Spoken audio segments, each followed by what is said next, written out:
All right, that's good. Guys? Alright, can we go? Are we ready to go? Sorry that we made you guys clean up really early. I feel like we kind of barged in on you guys. So Robin's not here to introduce us, but my name is Beanish, and this is Uzma Khalil. We're from a company called Vicara New York. We came and spoke to the class last year as well. And our company is based on, it's an e-commerce platform that's for emerging designers that are made in USA. We focus a lot on New York-based designers because the idea behind the company is to revamp the garment district, bring production back into this country, and create more jobs. So while it is a fashion company, it actually has a very strong social component to it that is also very corporate too. We started it in 2011 at the end in December. And we launched in December of 2012 after getting all our tech in place. And we actually came up with the idea because I used to work for a women's wear emerging designer in New York. And we kind of faced a lot of problems based on the fact that the barrier to entry into that world is very, very high. So unless your uncle is Ralph Lauren, or you happen to be best buddies with somebody who's a partner at Goldman Sachs, getting into this type of world is very difficult. And then even if you can somehow manage to break in and produce one particular line, one season, it's so cost prohibitive that going forward is nearly impossible. So the shirt that I'm wearing, everybody goes into a store and you're like, oh my god, I can't even believe I have to spend like 20 bucks on a shirt. But the process behind creating this shirt costs what an emerging designer, this shirt would cost an emerging designer about $75 to $100 just to make once. So they cannot compete with the Old Navys, they cannot compete with the Forever 21s, and what those companies do is they go find the emerging designers online, and they'll take their design, take their ideas, and produce them very, very cheaply abroad. So the quality is gone, the real craftsmanship is gone, and you're also really hurting very young entrepreneurs who are trying to break into the market. So seeing all that from the emerging designer side, I saw my friend's company kind of shut doors because they just couldn't afford to stick around anymore. So that night when their company they signed their papers, because I was their lawyer as well, we decided to come up with Vicara New York, which would be some place that actually focuses on the emerging designer and not just kind of making money. So there's, not that we don't make money, because that's not okay with me. So that's kind of what the Vicara story is. Since then, we've actually brought on, we're very, very selective in the designers that we bring on our site, because we're looking for designers that not just are good at what they do, design-wise, but also have heart in it. This is what they live, breathe, sleep. This is what they do. This is not like a side project for them, which is like, oh yeah, it's so cool, I love being in design or fashion. It's something that they're like, this is all I know how to do. I love this, I understand this more than anything else in the world. And they're the type of people who really, really hustle, because that's the type of person that we want our brand to represent.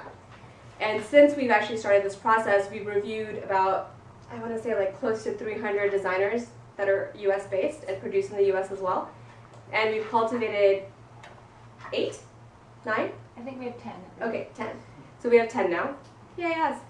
And one of them, which was one of our more exciting stories, we discovered her before she even produced her line, and we were the first people to ever carry her, and she ended up on NBC's Next Fashion Star, which is awesome, because it's nice to be able to know that we actually do have an eye for what's going to be the next thing in fashion.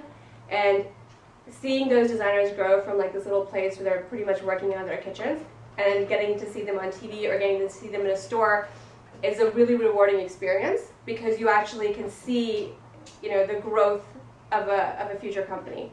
And for me, from a lawyer's perspective, I used to actually work with a lot of startups and consult with them as well. And that process has probably been the most rewarding part of my work, and having that as a component to Vicara has been amazing. Go, speak, Uzma. I was just going to give a little more background in terms of, I'm assuming you guys all don't follow fashion or don't really understand the cycles of how things work. So for a designer, typically they produce in 2 different seasons. Perhaps sometimes they could do up to 4, but typical is 2 seasons. And what happens is that you actually produce your design, so actual drawing out, mapping out of what you'd actually want to do. So just like when you're creating any project, you're deciding how you want to do this project. So they map that out, they actually create the designs, Then they create samples, so just one piece of each of those designs. So the one shirt, the one pant, the one skirt, things of that sort. And then they take those samples and they go around and they check to see if any buyers actually want to buy this. So those could be boutiques, those could be, larger stores, those could be online retailers, anything of that sort. The problem is, with a lot of different industries, the economy's been kind of crazy these days, so a lot of those buyers are very risk averse. So that pretty much means that they're not going to take on maybe 10 years ago they would have been really excited about taking on a new designer with something really innovative or different and taking the risk of buying, this funky shirt that they've never seen before and buying, 50 of them and seeing if it works in their store, but they're not really doing that as much anymore, again, just because of the way the economy's working. They're kind of sticking with what they know is going to work because they would be investing basically in this designer by buying their product. And if that product doesn't sell, then they're stuck with it. So now these new emerging designers who are basically just like artists, so imagine someone taking a risk on a new artist that they're not familiar with, any kind of artist. That could be actual physical type of painter or something, a graphic design artist, a music artist, anything of that sort. Someone taking a risk on that, that's just not happening as much anymore. So then now these designers don't have that way to enter into the market. So part of what our company is doing, and one of the more innovative parts of what we're doing, is actually we're doing something called Be Our Buyer.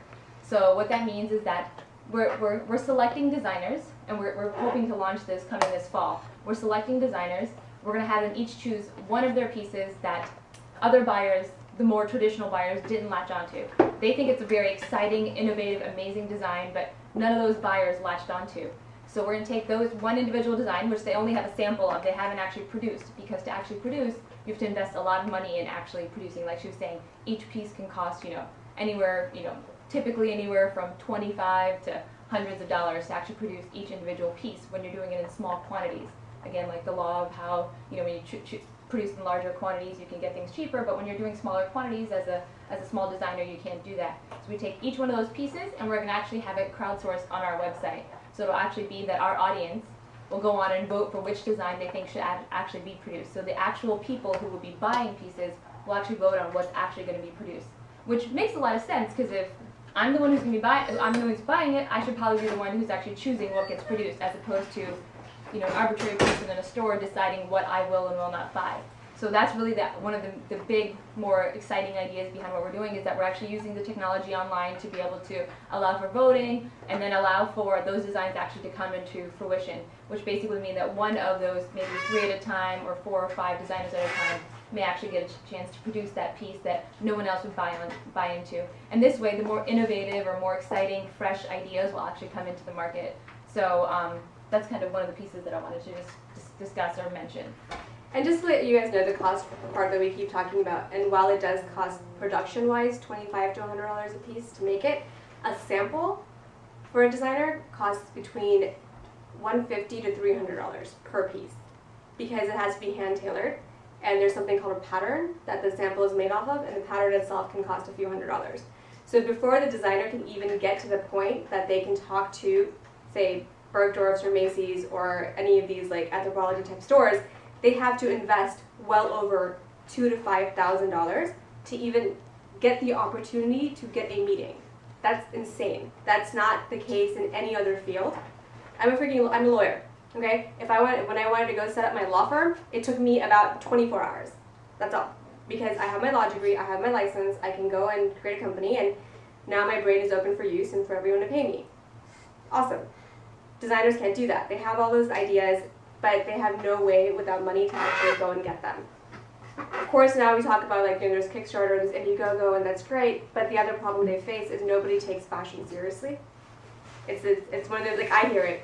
Like, a lot of my friends are investment bankers, they're lawyers, they're in the finance world, and everyone's like, oh, really, fashion? That's cool, it's a cool side hobby. And you're like, this is not a side hobby, guys, because fashion, the industry itself, employs about 5% of the people in New York City alone. And 5% is also the same I think finance is also about 5% of the city. And the fashion companies also employ finance. So if you know any of the big designers that are based in the city, they're the people who are bringing in business here. Okay, this is the fashion capital of the United States for a reason. This is where people come to shop. This is where they come to produce. And as people take fashion less and less seriously, thanks to the H&Ms and the Forever 21s and those companies, a lot of those jobs are going away. So I'm not sure if you guys have any idea, but there's like this whole movement about saving the garment center. And the reason for that is that there used to be a lot of factories there. There used to be a lot of fabric mills there. Production was really done in New York, and now that's going away because everyone's going for cheaper labor abroad. And as that happens, younger designers, younger entrepreneurs essentially, have to close their doors because they cannot afford to go abroad. Because if you go to a factory in Bangladesh or you go to a factory in China, they're going to tell you, yeah, sure, we'll totally make this for $4 a piece if you buy 1,000 pieces. And then on top of that, you have to pay tariffs. On top of that, you have to pay shipping. Shipping is not cheap from those countries. And then suddenly you have a designer who just can't afford to do anything at all. So without, it's almost like a cycle of just a very high barrier to entry in every single way possible. And that's where for us really be the buyer is also going to be very essential, because not only are we allowing the public to actually finally have a say in what we think is going to be the next big thing in fashion, we're actually supporting each individual entrepreneur in the fashion world. Because it's hard for them to be taken seriously by other people who are in more traditional industries. And because Uzma and I actually both come from traditional industries ourselves, we can be that face for them to say like, no, this is something serious. Like, here are the statistics, this is why it's important, and this is why you guys should actually support it. And then on the social angle, we actually plan on producing the garments that we are going to have from Be Our Buyer. It's going to be produced here in New York. So we've checked out some factories in Brooklyn, and there's even ones that are outside of New York and New Jersey, but still here locally, so that, again, contributing back to keeping jobs local and trying to push back that production and fashion would really be a hub here in the New York area. Yeah. So that's actually what Vicara New York does. I feel like I should open this up to questions, but I don't know what you guys are going to ask me. Mildly great. Go I ahead. have a really simple question. Sure. I know you said this a bunch of times. What is your company called again? Vicara, it's VICAIRENY.com. Okay. So the I guess more interesting mildly part to you guys, because my brother's an engineer and this is all the questions he asks me, are about just like the tech portion of our company. We actually use a e-commerce platform called Shopify. They're based out of Canada. And it's kind of sad because all these really cool platforms are based in Canada, not in the US, which kind of Maybe makes those me a little people sad. moved. Maybe that's what it is. I don't know. I feel like they just have, they're just better than us over there sometimes. So we chose to use Shopify because we actually in kind of what we're doing, we like to support other entrepreneurs, and Shopify is also a startup, essentially, even though they're not US based. The people who worked on our site for us, developing both the user interface and the backend for it, are also US based. We try to keep everything made in US as much as we possibly can. So far we've succeeded. One of the companies that we're looking to work with is also a New York company, which is called Verbal Plus Visual, and they're probably going to do some more of the back-end work for us. I have minimal understanding of coding, which means that I can probably manipulate coding. If you ask me to make something from scratch, I'll probably just laugh at you because I have no idea what's going on. So that's kind of what we're working on right now. And I think the next tech component for us is going to be building a way for everyone to vote on the actual site itself. We have some stuff put in place, which is really we can either track voting by the like button on Facebook, which is also a social component because every time somebody likes it, it'll go on Facebook as well, which is a good way for us to go. And the question really that we're trying to answer is, do you try to create a community of your own around this, or do you tap into a community that already exists? So Facebook, Twitter, they're already existing communities. A lot of companies, what they do is they'll say, okay, cool, we have so many followers, we're going to create our own community. And that's a good idea, but for us, we're always like, why reinvent the wheel? Why would I want to create something which is only held on my site and not shared everywhere else when I already have the option to share it? So sure, you can come on our site where you can just hit the vote button and now we know you voted, but that's it, it doesn't go anywhere else. Because we can give you a pop-up that says, hey, that's great for voting, now share this.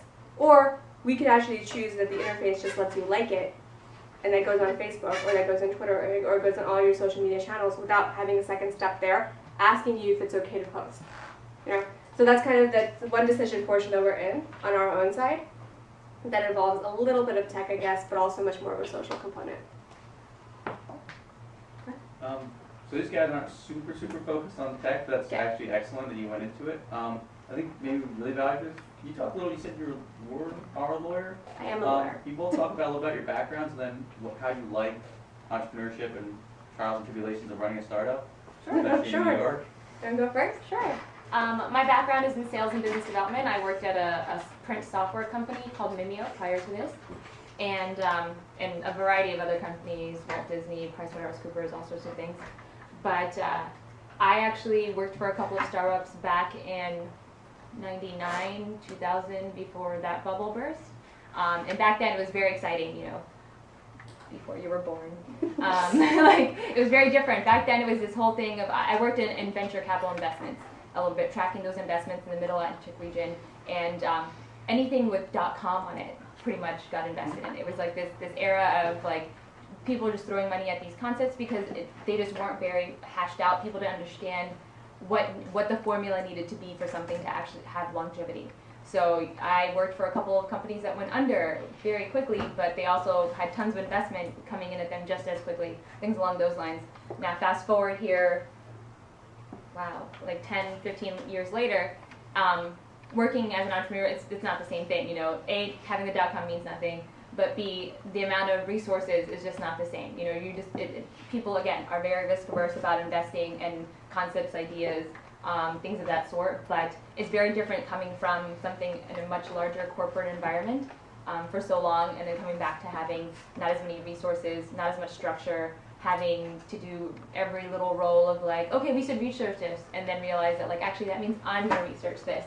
Okay, and then like, oh, we need this little, you know, this little component, let's figure this out. And then I remember that database that I used to use when I was in corporate, actually something that has like a very large fee to it, so I need to be seeking out the free version of this or some trial version or something along those lines to try to create some systems within the small group that we have to make sure that we can actually be sustainable, to actually make sure that we're tracking all the data that we're capturing.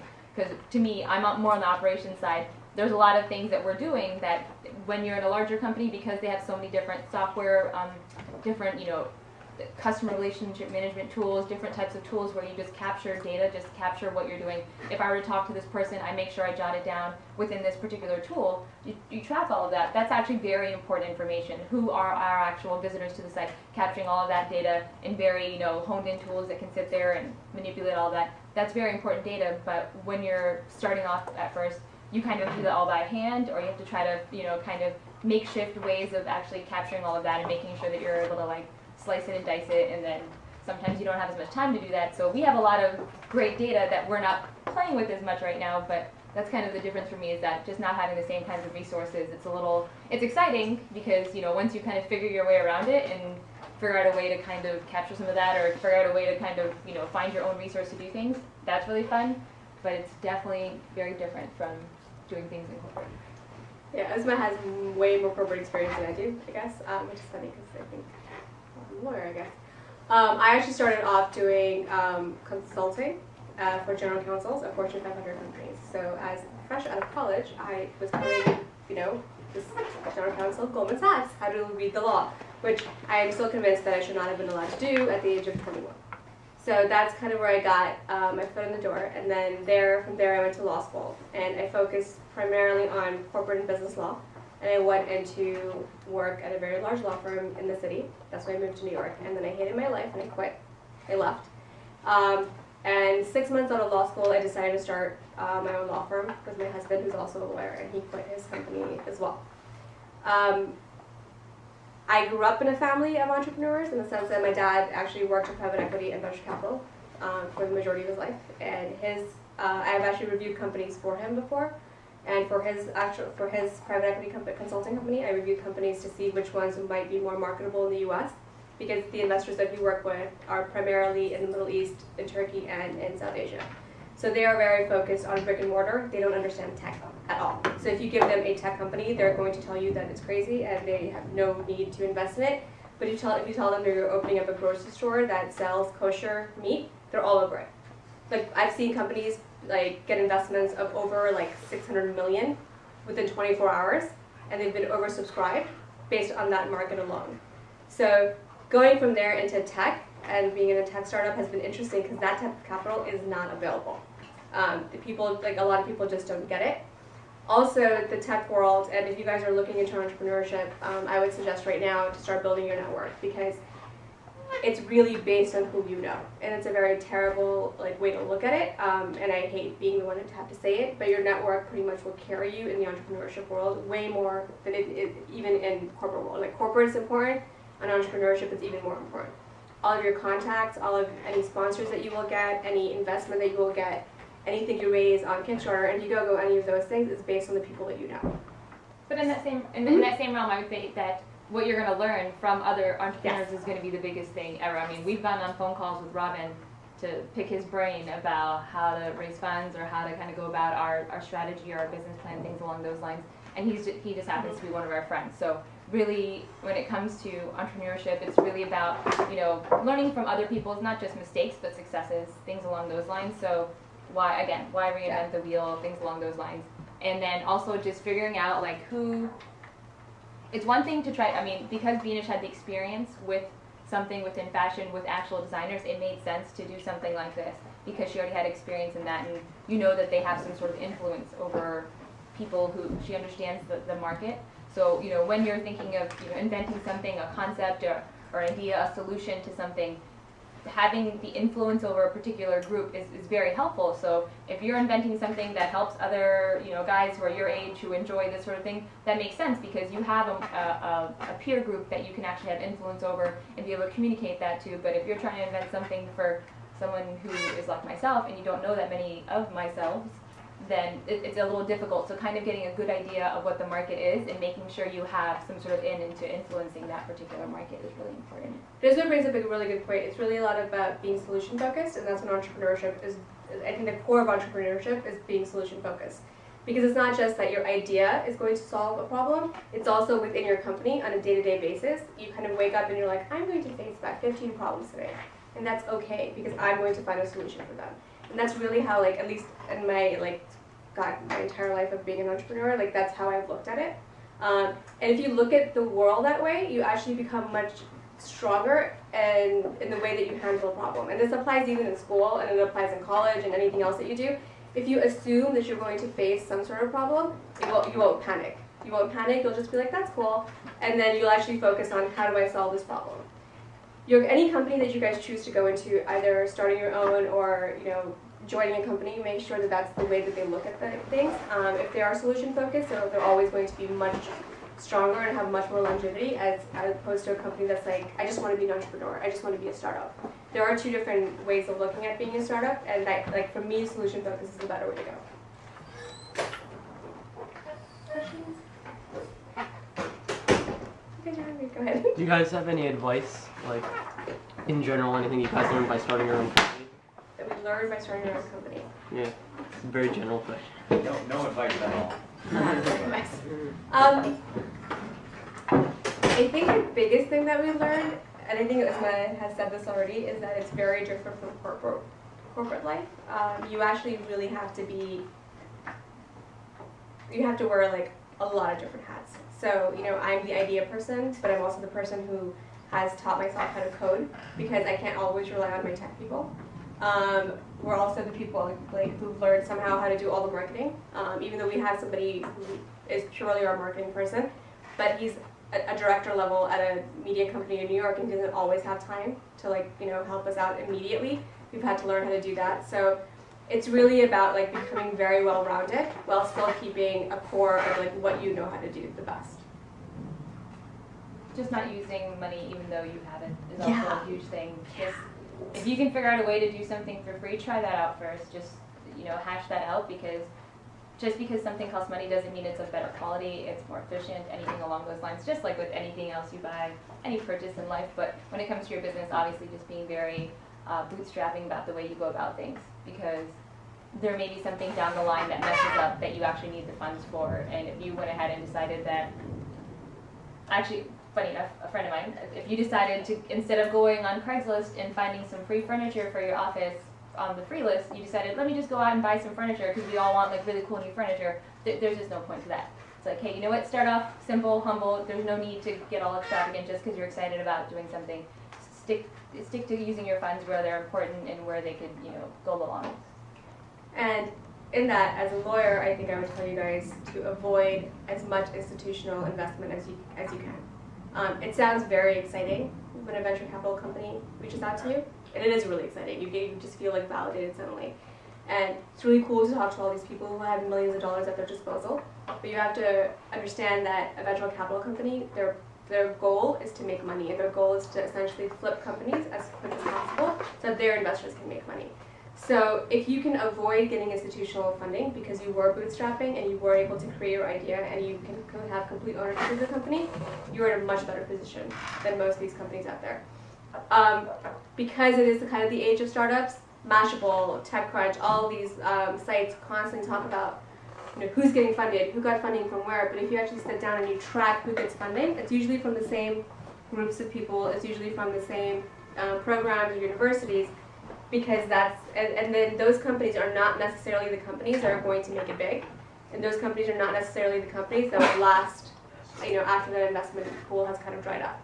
So you should really, as an entrepreneur, as anybody who's really focusing in on this, focus on bootstrapping, avoid outside investment if you can, and really work on making your product as the best it possibly can be, and create a good team. So, you guys are going to always be good at one thing, and while you can learn how to do the rest of the stuff, don't assume it's going to be a one-man shop. It's not going to be, or a one-woman shop. You really need to have a good team of people, not only as people can help you on things, but as a brain trust as well. Because as an entrepreneur, it can be very lonely. Like there's maybe like 2 or 3 of you working in a room, maybe sometimes 16 hours a day, and you really do want to have people that you can make a phone call to and just hash your problems out, because that'll help you come to a solution faster.